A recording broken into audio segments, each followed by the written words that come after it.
The Elecraft KH1 officially hit the market in October of last year. In the 7 months since it has been out, there have been a number of third-party Morse code paddles released for it. Today, I'm going to take a look at 3 of those and see how it compares to the stock paddle that comes with the KH1. And for a size comparison here, we have the stock KH1 paddle, we have the KM4CFT paddle, we have the N6ARA tiny paddle with the KH1 adapter, and we have a K6ARK resistive touch paddle. The stock KH1 paddle weighs 6.5 grams. The KM4CFT paddle weighs 17 grams. The N6ARA paddle weighs 6 grams. And the K6ARK paddle weighs 7.5 grams. I'll start with testing the KH1 stock paddle as a baseline.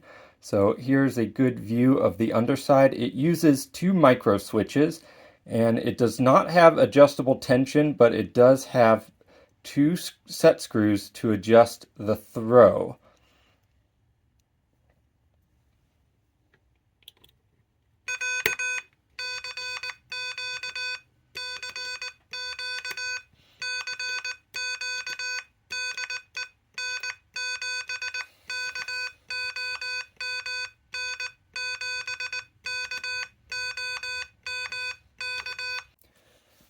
Okay, so I want to give a closer up view of this.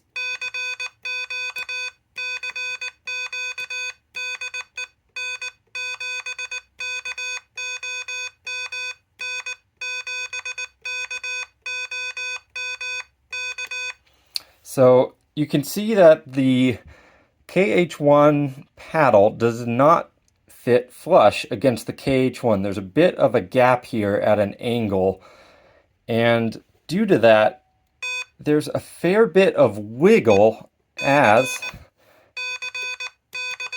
you're sending. Now, that makes this paddle feel pretty squishy. I will caveat this by saying by the time this video comes out, Elecraft, I think, will have released another revision of this paddle. So that may change in the future. I'll have to do another review if I get my hands on it. There is also a magnet modification that a few operators have done. They've replaced the spring between the paddles and used 2 magnets to provide the tension. So that's kind of our baseline paddle that ships with the KH1. So here's the KM4CFT paddle.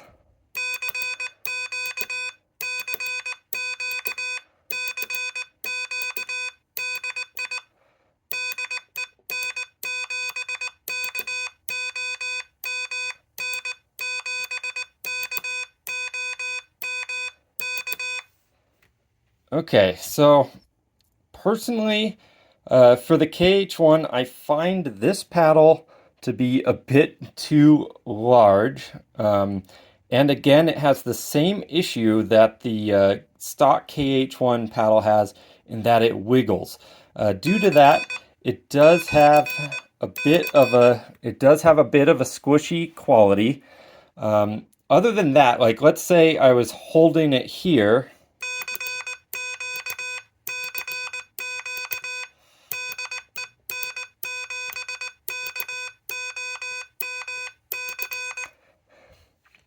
So I do actually like the action on this. It has a good feel. So a closer look, you can't adjust the tension, so same with the stock paddle, but you can adjust the throw with these 2 set screws. I would say I actually do like the action on this. What I don't like for plugging into the KH1 is the size and how it still has that wiggle. Personally, I would worry about, because of the length of this paddle and you're wiggling, you're putting quite a bit of force on the jack that you're plugging into. So I would worry about the long-term degradation of that jack on the KH1 board. That said, I think this is still a good candidate for maybe taking this out for POTA activations. Personally, I would use it plugging in with a cable to my KH1 and kind of hold it in my hand using it that way. Next up is the N6ARA Tiny Paddle with the KH1 adapter. So how this works is the adapter is 3D printed. You can buy these from Ara, and the tiny paddle fits in like that and slots in. And then the whole assembly plugs into the KH1. Now, if you need to do any adjustments, Ara ships his tiny paddle with this helpful little tool.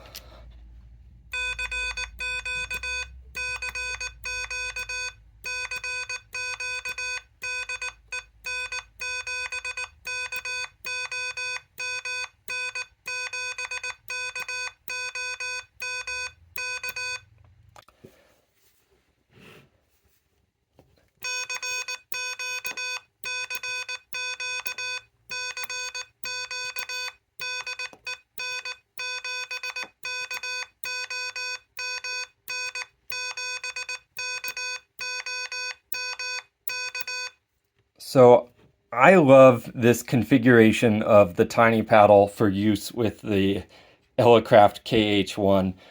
The entire assembly, Ara did an amazing job with this bracket that the tiny paddle slots into. This is really just fantastic. It's solid. It feels so good.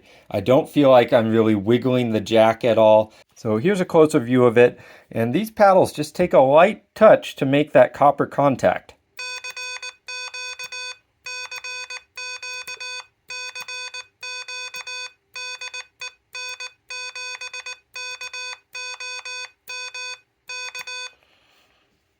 Yeah, so this feels super solid plugged in here. Again, it takes a light touch. These are super lightweight paddles.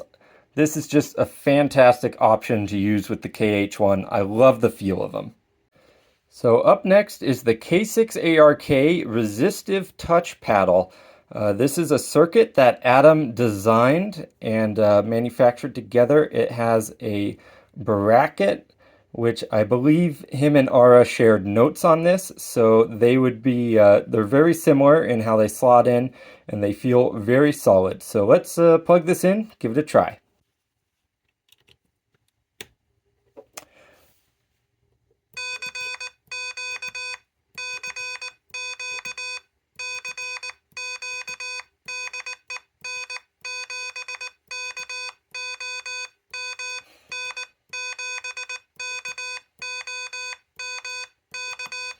So this is like, these paddles just feel so good.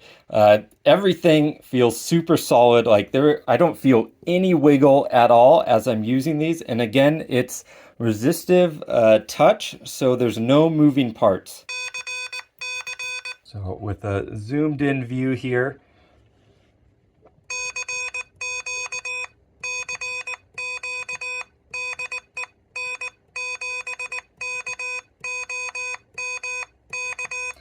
so one caveat with this paddle is that you can't wear gloves, obviously, while using these. You gotta do it bareback.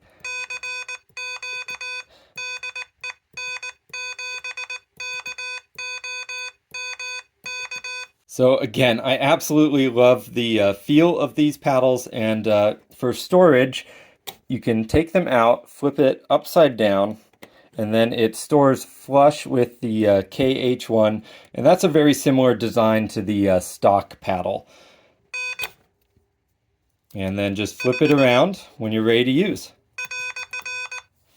Okay, so there is some of the offering of the KH1 third-party paddles and, of course, the stock paddle. In my book, the N6ARA and the K6ARK are very close to tied for my favorites. I've done a few activations with both of these, and I just love using them. The N6ARA I can use when I'm wearing gloves, so depending on the situation, kind of prefer those versus the resistive touch paddles. Again, these you have to use barehanded, or maybe if you use special gloves that have some touch capability on them. The KM4CFT is a little too big for daily use, in my opinion, at least how I'm going to use the KH1, but I do love the action on it, and I would expect it's going to get a lot of traction with the Parks on the Air crowd. And then the KH1, again, they've come out with a new revision, so I will have to do another review of it if I get my hands on one of those. Some people have done a magnet mod to improve the action on this. Personally, I think it's just a little bit too squishy, especially when I have the N6ARA and the K6ARK in my bag to use. All right, I'm Tim N7KOM. Thanks for watching.